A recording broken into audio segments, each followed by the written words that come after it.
자, 필요 시험부터 우리가 시험 전 마지막 진도를 나가게 되었어요. 이번 주가 4월 마지막, 4월 26일, 27일 이렇게 3시간 수업이 있고, 그러면 이제 시험 범위가 이제 그 수업은 다 끝나요. 시험 범위는 51조까지, 그 비파괴 검사 이전까지를 시험 범위로 할 거고요. 물론 뭐 시험을 잘 보는 것보다 여러분들이 공부를 잘 하고 잘 알고 있는 게 중요하지만 사실 잘 알고 있으면 시험도 잘 볼 수 있잖아요. 어, 시험을 잘 본다. 이걸 위해서 이제 준비를 시켜준다기보다 선생님들이 시험 문제를 낼 때 이런 것들을 알았으면 좋겠다. 이런 것들은 헷갈리지 않았으면 좋겠다. 싶은 것을 문제 삼아 내기 때문에 그것을 정리해서 공부한다면 여러분들 학습에도 도움이 되겠죠. 그래서 그래서 어, 시험 정리도 해드리려고 합니다. 시험 정리는 영상으로 찍어서 남겨서 드릴 수가 없어가지고요. 이번 주에 뭐 격리가 되어 있는 친구들은 안타깝지만 그냥 친구들의 도움을 받아서 공부를 하시면 좋겠고 시험 정리는 교실 현장에서 해드리도록 하겠습니다. 피로 시험이란 것은 피로 우리 얼마나 피로에 잘 버티느냐 이걸 얘기하는 겁니다. 그러니까 어, 어떤 재료가 있어요.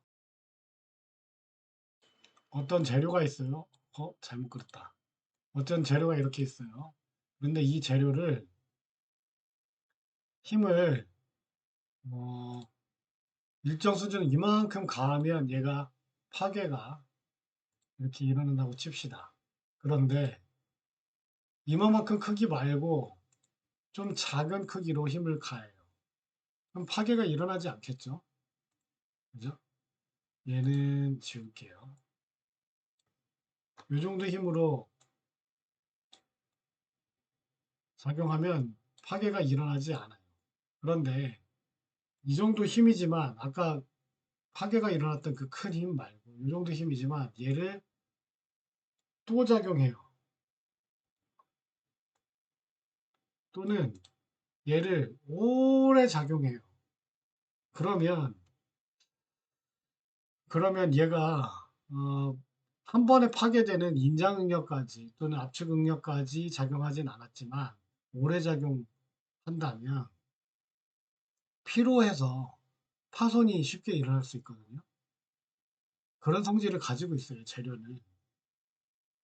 그런 그 성질을 그렇게 파괴되는 현상을 피로 파괴라고 하거든요. 그러니까 우리가 어떤 물건을 만들 때 얼마만큼 힘까지 어느 정도 크기의 힘까지 버티느냐도 중요하지만 얼마나 특정 힘을 얼마나 오래 버티느냐도 중요하거든요. 파괴 강도보다 훨씬 작은 응력도 재료에 반복적으로 작용되면 파괴되는 경우가 있다. 이런 파괴를 피로 파괴라고 하고 어떤 경우에 언제 어떤 경우에 피로 파괴가 일어나는지를 시험하는 것을 피로 시험이라고 합니다. 이러한 파괴는 오랜 시간 동안 변동 응력이라고 하는 건 응력이 반복적으로 변하는 응력을 얘기하는 거예요. 반복되는 후에 일어나므로 피로 파괴라고 하고 재료의 반복 응력을 가해도 피로로 인해 파괴되지 않는 한계, 바로 파괴되지 않는 한계를 피로 한도라고 한다. 이 피로 한도를 알아내는 것이 필요하죠. 그렇죠? 그래야 이 재료는 어느 정도 힘까지 버티는구나 말고도 어느 정도 힘을 몇 번까지 반복해도 되는구나 라는 것도 알 수가 있겠죠. 자, 이 그래프를 보시면 힘을 가할 때 힘을 가했다가 뺐다가 반대 방향으로 가했다가 또 제거했다가 힘을 가했다가 제거했다가 반대 방향으로 제거했다가 뺐다가 이런 식으로 힘을 반복적으로 작용하는 것을 반복 응력이라고 하고, 이 패턴이 너무 눈에 확연하게 보이는 단순한 반복 응력을 단순 반복 응력이라고 합니다. 그 다음 이 단순 반복 응력과는 다르게 이 반복이 되긴 되지만 또 일정하게 반복이 되지만 그 힘이 두 번, 세 번 이런 식으로 중복해서 제공되고 중복해서 제공되고 중복해서 제공되고 이렇게 반복 응력이 중복되는 것은 중복 반복 응력이라고 부릅니다. 그 다음에요. 제공되는 그 응력이 계속 변하는 것, 변하는 형태, 이런 응력을 변동 응력이라고 합니다. 그런데 이 변동되는 응력이 전체가 한 패턴을 이루어서 이렇게가 여기서부터 여기까지가 한 패턴을 이루어서 이 패턴 자체가 반복되는 형태, 이럴 수도 있잖아요. 이런 그 응력을 반복 변동 응력이라고 합니다. 그러니까 피로 시험은 단순 반복 응력에 대해서 시험을 할 수도 있고요. 중복 반복 응력에 대해서 할 수도 있고요. 변동 응력에 대해서도 할 수 있고 반복 변동 응력에도 대해서도 할 수 있습니다. 그러니까 어떤 시험 재료가 어떤 환경에서 힘이 어떻게 작용되는 환경에서 쓰일지를 예측한다면 단순 반복 응력으로 실험을 해볼지 중복 반복 응력으로 실험을 해볼지 변동 응력으로 할지 반복 변동 응력으로 할지가 결정이 되겠죠.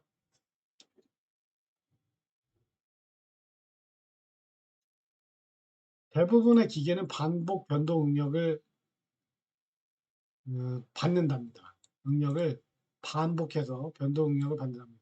그럴 법도 해요. 왜냐하면 이 기계에 작용되는 힘의 한계는 일정할 것이고요. 힘이 작용하는 패턴 일정할 텐데 힘이 제공됐다가 부하가 제공됐다가 제거됐다가 제공됐다가 제거됐다가 반복이 된다면 반복 변동 응력 형태잖아요. 그죠? 그리고 이 작업을 시간 단위로 하게 되면 중복 반복 응력이 되는 거죠.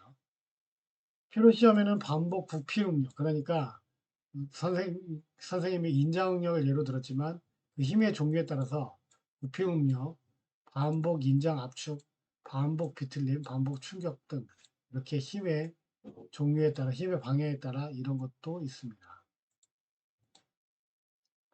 피로 시험기의 종류는 매우 다양한데 그림처럼 반복 굽힘 피로 시험기를 통해서 실험을 하게 되면 반복 굽힘 피로 시험기로 실험을 하게 되면 이런 그래프가 나타납니다. 처음에 어, 처음에 한 번 실험을 했을 때 파괴되는 인장 응력 이게 235 메가파스칼이 좀 안 되는 234, 32 뭐 그 정도 232 메가파스칼에서 이 재료는 파손이 된다고 칩시다. 처음 한 번 작업을 했을 때. 그런데 그보다 좀 적은 힘을 작용하더라도 반복해서 힘을 작용하면 파손되기 시작하죠. 그러다가 1, 여기 보시면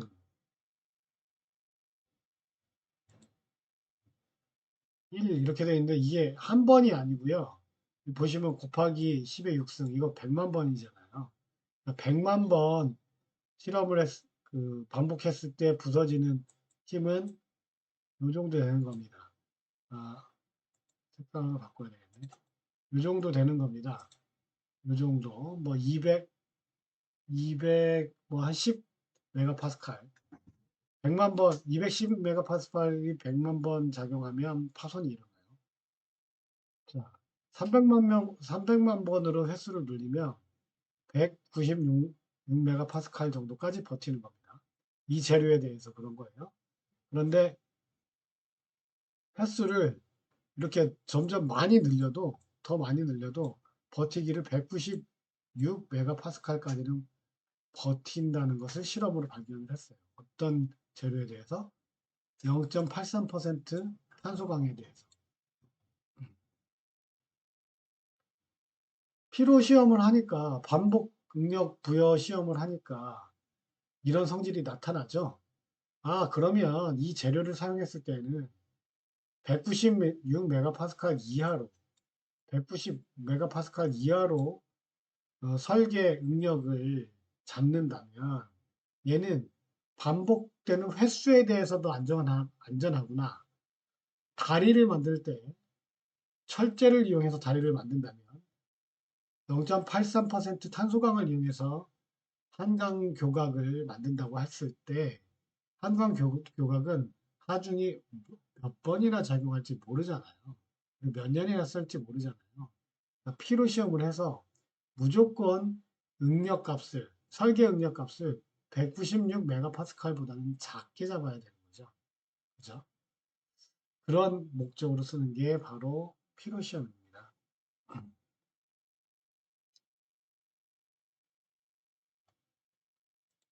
재료가 더 이상 파괴되지 않는 응력 반복 기준 횟수는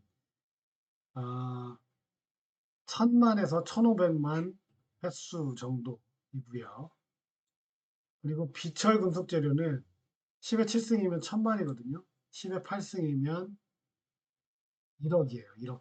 그러니까 1000만에서 1억 번 반복 횟수를 번질 수 있는 능력값. 이걸 필요 한도로 한답니다. 어떤 경우에? 철강의 경우에. 철강의 경우에. 우리는 지금 공업 재료를 하고 있는데 공업 재료 중에 정말 중요한 재료가 또 철강이잖아요. 이걸 알아두실 필요는 있다. 자, 이제 이다음 이제 크리프 시험으로 넘어갑시다. 크리프라는 말은 제가 한번 사전 찾아볼게요. 이거 위키백과에서 봐도 되는지 모르겠네. 크리프는 소재의 일정 하중이 가해진 상태에서 시간의 경과에 따라 소재의 변형이 계속되는 현상이다. 이걸 크리프라고 한대요. 그래서 금속, 금속 재료와 열가스성 플라스틱이나 고무 같은 특정 비금속 재료들은 어떤 온도에서도 크리프 현상이 일어난다. 이게 무슨 말인지 설명하기 전에 교과서에 있는 문구로 볼 필요가 있죠. 재료에 일정한 하중을 가해 생기는 변형량을 시간적으로 나타내는 시험. 이게 크리프 시험이에요. 이런 일을 왜 하느냐? 온도별로 힘을 가해놓고 그냥 기다리다 보면 또 시간이 지나면 변형이 일어나요. 당연히 뭐 우리가 직관적으로 생각할 때 더 높은 온도에서 힘을 가하면 변형이 더 많이 일어나겠죠. 근데 그 변형도 일정하게 쭉 이렇게 똑같이 변형이 일어나는 게 아니라 특정한 성질을 가지고 변형에도 변화율이 생기더라고요. 그걸 크리프 현상이라고 하는데 교과서에 보면 이런 그림이 있죠. 그림이 있어요. 보시면 어느 정도 힘을 가할 때까지는 크리프 현상이 일어나지 않다가 온도를 가하더라도 A 프라임 선을 지나가면 힘을 줬을 때 시간이 지남에 따라 점점 늘어나기 시작하고요. 첫 번째 1차 크리프가 늘어날 때는 시간이 지남에 따라 확 늘어났다가 어느 정도 시간이 지나면 어느 정도 시간이 지나면 2차 크리프, 정상 크리프라고 해서 천천히 늘어나기 시작합니다. 그러다가 3차 크리프에서는 파손이 일어날 때까지 쭉 또 빨리 늘어나거든요. 그래서 이 크리프 현상이 최초로 일어나가지고 조직이 천이 떨어져 나간다는 거거든요.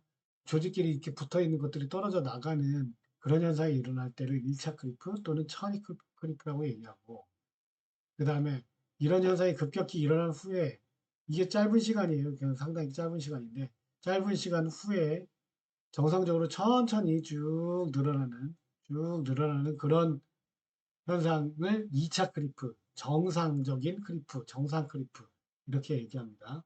그 다음에 세 번째는 어느 정도 크리프가 2차 크리프가 끝나면 또 갑자기 빠르게 쭉 늘어나기 시작해요. 얘를 3차 크리프라고 하고, 가속 크리프라고 얘기합니다. 이렇게 크리프가 이런 형태의 곡선을 갖는다는 사실을 알아야 돼요. 이걸 아실 필요가 있어요. 크리프 시험은 이렇게 하는 겁니다. 하중을 이렇게 가해요. 어디에다가 따뜻한 가열로에다 넣고 하중을 가했을 때 어떻게 늘어나는지를 실험을 하는 겁니다. 방금 설명드린 것처럼 1차 크리프, 2차 크리프, 그리고 3차 크리프 이렇게 나뉩니다. 각각의 설명에 대해서 잘 알아두도록 하시고요. 정리를 할게요. 그래서 1차 크리프, 2차 크리프, 3차 크리프가 일정 온도에서 일어나고요. 어, 이런 어느 정도의 온도에서 어느 정도의 무게에서 이 크리프 현상이 어떻게 일어나는지 이런 실험을 크리프 시험을 통해서 할 수 있습니다. 자, 마멸 시험 볼게요. 마멸이란 재료가 다른 물체와 마찰하여 그 표면이 소모되는 현상을 말합니다. 마멸에 영향을 주는 인자, 마멸에 영향을 주는 인자와 그 영향 관계를 보면 접촉 압력이 크면 마멸이 커지죠. 마찰 속도가 커지면 더 빨라지면 마멸량이 커지죠. 진공에서는 마멸량이 극히 적답니다. 공기 중에 산소, 수소, 질소 등에 의한 화학적 변화로 마멸량이 증가한다. 이게 맞답니다. 마찰력에 의해 재료가 다 없어지는 것을 마멸이라고도 하지만 마모라고도 합니다. 약간 느낌이 다른 말이지만 우리는 공업적으로 비슷하게 쓰겠습니다. 마멸에 대한 강도를 내 마멸성, 이렇게 얘기하고 마멸 현상은 재료의 운동 상태에 따라서 미끄럼 마멸, 구름 마멸, 왕복 미끄럼 마멸로 분류됩니다. 그러니까 비볐을 때 미끄러지는 건 이게 미끄럼 마멸이고요. 구름 마멸은 굴러감에 대한 굴러가는 상태의 마찰로 인해서 마멸이 일어나는 구름 마멸. 그 다음에 왕복 미끄럼 마멸은 아까 이렇게 미끄러지는 것만이 아니라 이렇게 미끄러지는 걸 얘기하는 거예요. 미끄럼 마멸 시험은 금속과 금속 사이 또는 토목기계, 광산기계, 농업기계와 같은 금속, 물질의 접촉 부분에 대한 방법이고요. 구름 마멸 시험은 굴러다니는 롤러 베어링, 기어 이런 거에 사용하고요. 왕복 미끄럼 마멸은 어, 실린더와 피스톤으로 얘가 딱 들어지네요.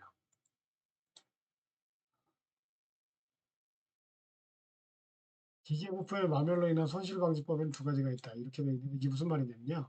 마멸을 통해서 재료는 항상 없어지는데 아, 그렇게 하지 않게끔 없어지지 않게끔 뭔가 재료의 처리를 하는 게 있어요. 그중에 첫 번째가 표면경화법이라고 해서 그 재료의 표면을 침탄, 그러니까 탄소 함유량이 많은 액체나 꼭 탄소 가스에다가 넣는다든지 질화, 질소 가스에다 넣는다든지 고주파 담금질, 불꽃 담금질, 불꽃을 재료에다 대서 담금질을 하는 거죠. 이런 방법이 있고요. 마찰 감소법, 윤활제를 사용하면 마찰이 감소되죠. 이런 방법이 있었습니다. 자, 마면 시험하는 방법. 자, 이렇게 회전해요. 고정 시험편이 꽂혀 있어요. 자, 얘는 무슨 마멸이에요? 미끄럼 마멸이에요? 아니면은 구름 마멸이에요? 자, 얘는요. 회전이 이렇게 계속해서 해요. 근데 이 시험편이 이 지점에서 마멸이 일어나죠. 그죠? 이건 미끄럼 마멸이에요? 구름 마멸이에요? 이것도 마찬가지고, 이것도 마찬가지예요. 자, 여기는 이건 구름마멸 시험에 가깝고요. 얘랑 나머지는 전부 미끄럼마멸 시험에 가깝습니다.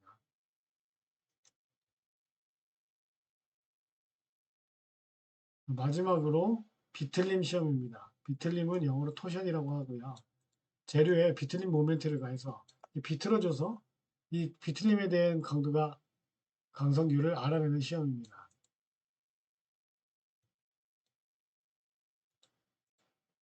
시험 방법은 한 시험편의 한쪽 끝을 고정시키고 한쪽은 고정.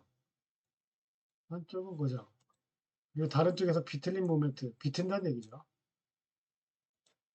고정된 시험편의 중심과 시험기의 중심선이 일치하지며 부피의 영향을 받아 정확성이 떨어진다. 무슨 말이냐면, 어?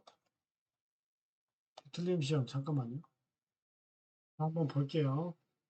여기 토션 시험, 비틀림 시험에 대해서 설명한 영상이 있는데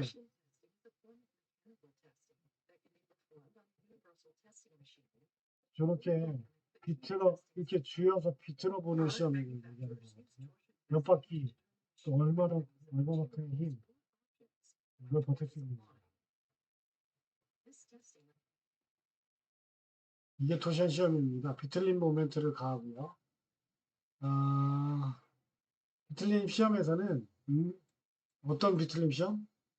피아노선, 구리선, 강성 등과 같은 선 모양의 재료의 비틀림 시험에서는 응력을 측정하기보다 비틀림 횟수 또는 비틀림 각을 측정해서 시험 결과로 사용한답니다. 아까 시험에 몇 바퀴를 돌렸는지 그것과 같은 개념이 되는 거죠. 비틀림 횟수가.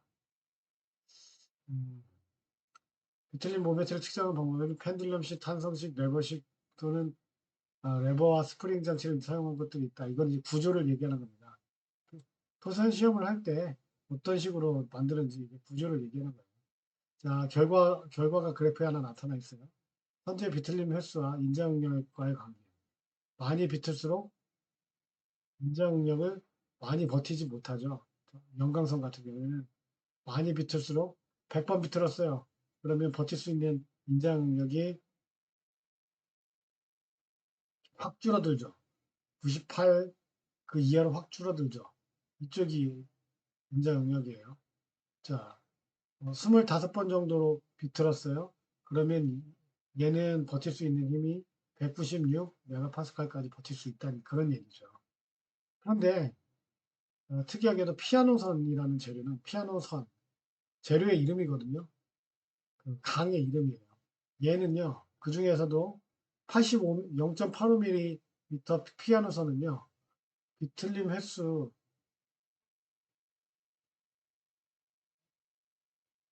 비틀림 횟수가 20에서 30회 사이 요 사이에 들어가면 어떤 재료를 어떤 능력을 작용해도 파괴가 일어난답니다.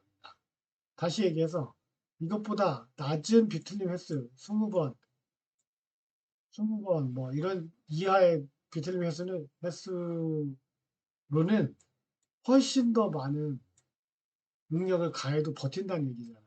그죠? 이 피아노 강의의 특징입니다. 이상으로 각종 시험에 대한 설명은 마쳤어요. 설명이 잘 된지는 모르겠지만 교과서도 있고 또 영상을 통해서 반복해서 시청도 가능하니까 여러분들 공부 많이 하시고요.